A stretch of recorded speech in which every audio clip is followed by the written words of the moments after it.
What's going on, guys? So today we have a very special video for you. We are continuing our search for a portable power station that has the possibility of starting the air conditioner in our Forest River Surveyor Legend. Now, the RV has a Furrion 15,000 BTU air conditioning unit, which is very difficult to start on even smaller generators, like actual gas generators. So it's going to be really interesting to see if this has the capability of starting it. Let's see what this thing's all about. Hang tight, I'll be right back.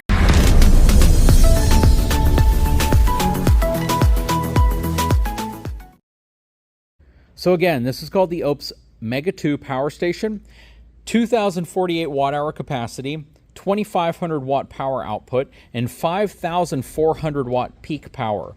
That is pretty awesome. So from a power perspective, this is the most powerful portable power station I've reviewed. And it's going to be interesting to see if the 30 amp connection that's right here is going to be enough to start the air conditioner in the RV, because again, nothing I've had before has been able to. Now, if this can't directly start it on its own, I do have a product that I'll pair with it to see if that can help. But first, again, let's go over some of the specs on this. So first of all, we have 2,048 watt hours worth of capacity, which means on a typical air conditioning system, when it's running, you're probably going to be pulling between 1,000 and 1,500 watts worth of power. So this is going to run for less than an hour if you're only using this, even though they do make this with the capability of connecting to other devices. It has solar charging capability up to 2,100 watts, AC power input 1,600 watts max, AC power output 2,500 watts for the 120 outlets, and it's not showing the actual maximum wattage for the 30 amp output. 12 volt DC 10 amps, the Anderson output 12 volts 30 amps, USB-A, USB-C. It's running 100 watt for the USB-C and 18 watt for the USB-A. Actual weight is 53.35 pounds, so this thing's pretty heavy. And it uses a lithium iron phosphate battery with up to 3,500 plus cycles. So also built-in battery management system.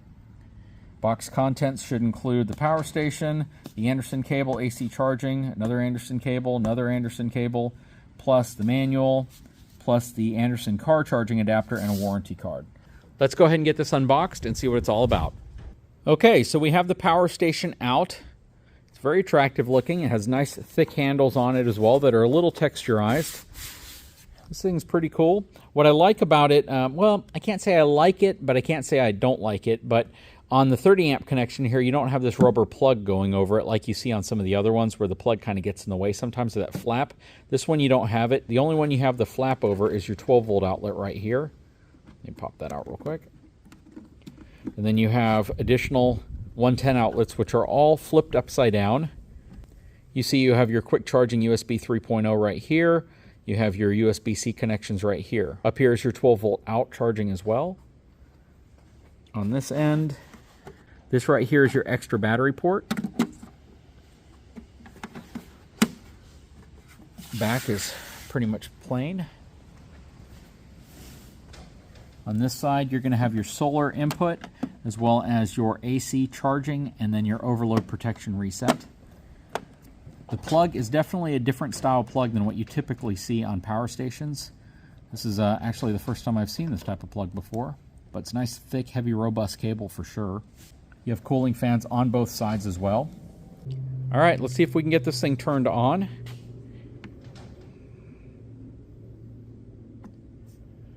Looks like it's at 66% charge. This is if you want to remotely monitor it via Bluetooth or Wi-Fi. So we'll go ahead and connect to this as well and see what type of information we can get from the app. Okay, so I'm downloading the Oupes app. Gonna go ahead and open it up. Agree. I'm gonna have to sign up for this real quick. I'm just gonna connect to it with Bluetooth. It's currently adding it. Successfully added. Finish. All right. So it's showing it here, 66% charged, 71 degrees, no input wattage, no output wattage, no solar wattage, and it's not connected as a backup battery, and there's nothing going out via AC. So that's kind of cool. So you can rename it, you can change some of the settings, you can do a firmware update to it if you need to as well, or at least view the firmware information. Very cool. Okay, so from a power capacity perspective, 2,048 watt hours. From a power rating perspective, 2,500 watts, peak power 5,400 watts, 60 hertz frequency, 12 volt voltage rating for DC, 10 amp power rating for DC as well, plus all your connections. We already went over all of this. Dimensions in inches, 18.1 inches by 10.6 by 12 inches. So it's actually relatively compact. It's not very large. It's about as small as a very small gasoline inverter generator, like very small one. So weight-wise, it's pretty heavy, right? It's over 50 pounds, so it's definitely heavy, and that's mainly because of the lithium iron phosphate battery that's packed inside of this thing.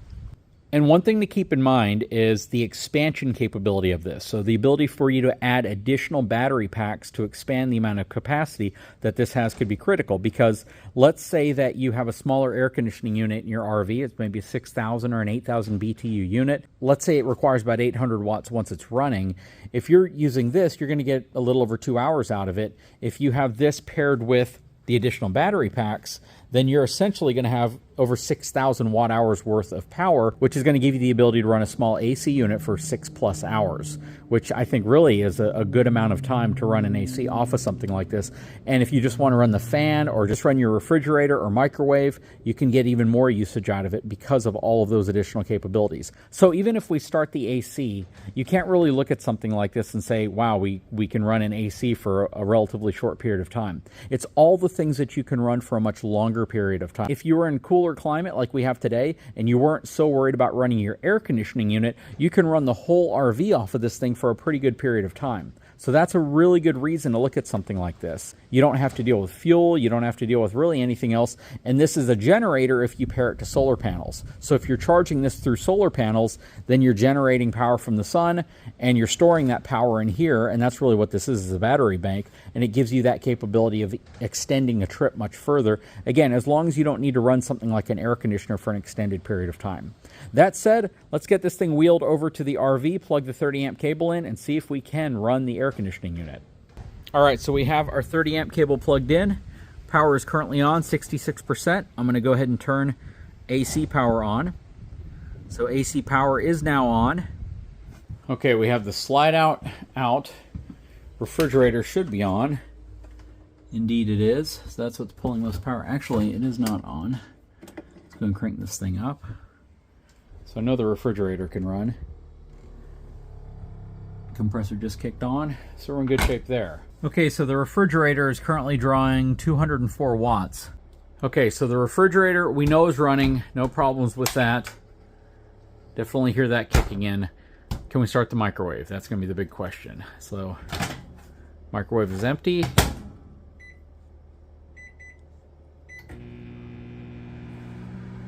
No problem at all. So at the microwave running by itself, we're at 1,500 watts. So 1,500 watts with the microwave all by itself. So again, you can run everything in this RV minus the air conditioning unit, which is still pretty profound, because like right now it's 71 degrees. You don't really need an air conditioner inside. So if you're in a more mild climate, you bring this with you, you can run a lot of stuff in your RV for a significant amount of time. Now, if you just ran your microwave nonstop for an hour, you'd pretty much deplete, the majority of your battery. But again, it just gives you the idea of what you can do with something like this. You keep this on your RV, it's a tremendous amount of power that you can take with you, so you can run all sorts of things for a relatively long period of time, as long as you're not trying to run things that are super, super high wattage, like hair dryers, curling irons, microwave oven, or trying to run a larger AC unit. We have the air conditioner right here. I need to put this on colder. Let's go ahead and kick this thing on. First, the fan will kick on. And then I'm going to switch it over to cool. See what happens. Doesn't look like it's going to be able to kick it on. So it is not able to actually kick the air conditioning on. So again, interesting test. Let me go ahead and reset it and see what happens. Okay, so I've went ahead and reset it. I got an error code on here. I have it reset, power's turned back on, and I have my phone connected to it. Let's go try that one more time. Okay, back inside. Let's try it again. I'm going to take it off of the coldest mode. Start the fan again. Runs the fans at any speed, no problem at all. Let it run for a second. Start it up, come on, you can do it.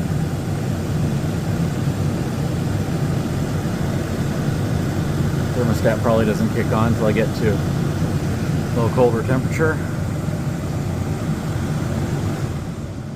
It's trying, it's trying, it's trying. And it's failed. Okay, so that's not working. Let's try something else. Okay, so we're at 61% capacity. Final test is going to be if we can use this active start inverter model intelligent soft start system to start the air conditioning unit on this RV, plugged into the 30 amp port with a 30 amp RV connector plugged into that. Alrighty, let's go ahead and get this thing set for around colder. We know the fan starts. Give it a second. And you know what I'm going to do? Let me make sure the refrigerator's turned off. Okay, everything is turned off. Let's see what happens.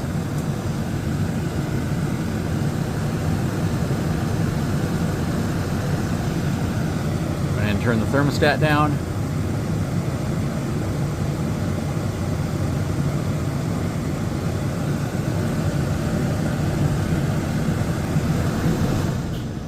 It's kicking on. It may do it, may do it, may do it, may do it. And it won't kick on. So yeah, even with the soft start, we're not able to start a 15,000 BTU air conditioning unit off of that pack, which means that initial crank up is probably a little greater than most people think it is. And a generator is a little bit more forgiving. A gas generator is a little bit more forgiving when it comes to something like this than a battery pack with an inverter. But it's pretty cool to know that you can still use that to pretty much run everything else in your RV without any problem at all, aside from super large air conditioning units. So yeah, so you know what? I don't want to give this thing a thumbs down because from a perspective of a portable power station, to have the ability to run everything in your RV minus the air conditioning unit isn't that big of a deal, because quite frankly, most folks with RVs already know that if you don't have shore power for your AC, you're not going to be able to run it. And especially the ACs that are in this unit. This unit has twin 15,000 BTU Furrion air conditioning units, and obviously the startup current is significantly higher than a lot of people probably realize. I'm not too surprised that we're not able to start the air conditioning unit. I wish I had like a 10,000 or an 8,000 BTU RV air conditioner unit, because I'm pretty dang certain this wouldn't have any issue at all starting that, even, especially with the soft start kit, maybe even without it. And a few things you're also going to want to know about this Oupes Mega 2 is the fact that it's a lot less expensive than any of the competing brands that make a similarly powered unit, but this actually gives you more power. So you pay significantly less per watt, and not only that, the capacity, which matches most, is one part of it that's really nice, but the part that really exceeds the competition is the fact that this has 2,500 watts continuous and up to 5,400 watts worth of surge power, which is really cool. 15 output ports, that's also awesome. It does fast charging as well. You can do a maximum of 2,100 watts for solar charging input, which is really nice. The app control. This is also a seamless UPS, so you can use this as an uninterrupted power supply also. If you have computer equipment, a refrigerator, TVs, you know, things that possibly could be disrupted. If you have a power outage at your home or office, you can have this plugged in and it will transfer power to this if there's a loss in power from your utility. Very, very cool. Super fast charging. It's only 1.3 hours by wall outlet and a little over half an hour by AC plus solar if you're using both at the same time. So very cool. It has adjustable recharging between 800 watts to 1600 watts with AC input, and a much more stable and safer battery chemistry for those of you who are concerned about that, because I think most people are whenever they're thinking about something this massive that contains that much power. Very, very cool. Anyways, I'd love to know what your thoughts are on this. Unfortunately, you know, wasn't able to start the AC, but I've yet to find one that will start it, even with a soft start kit. So typically you're going to want a generator, like a gas generator, because it has a little bit more forgiveness whenever you're cranking it up and it starts to drop down and it kind of cranks itself back up to allow you to start your AC. Something like this and all of its competitors just don't really have the capability of handling that huge surge to start the air conditioning, even with a soft start, which is kind of crazy. But for everything else, like I said, you can power your whole RV off of something like this without needing to, have shore power, as long as you're okay with not powering your air conditioning unit. Which means for your refrigerator, especially if it's a 12-volt refrigerator, to charge your home battery, even the house battery, because this will also be charging that battery when you plug in through the 30-amp connector. Your TVs, microwave, hair dryer, curling iron, as long as you don't run those high wattage, appliances for too long, you'll be fine, and this thing's going to give you a tremendous amount of power. Anyways, guys, I sure hope you enjoyed this video. I will put a link in the description. Check them out if you're interested in a very, very affordable, and I know they're still kind of pricey, but affordable for what it is, power station that gives you a ton of flexibility and the power to power almost everything in your RV at the same time. Guys, if you haven't had a chance, please take a moment, check out the description of this video for more information, give the video a thumbs up, and we'll talk to you again very soon.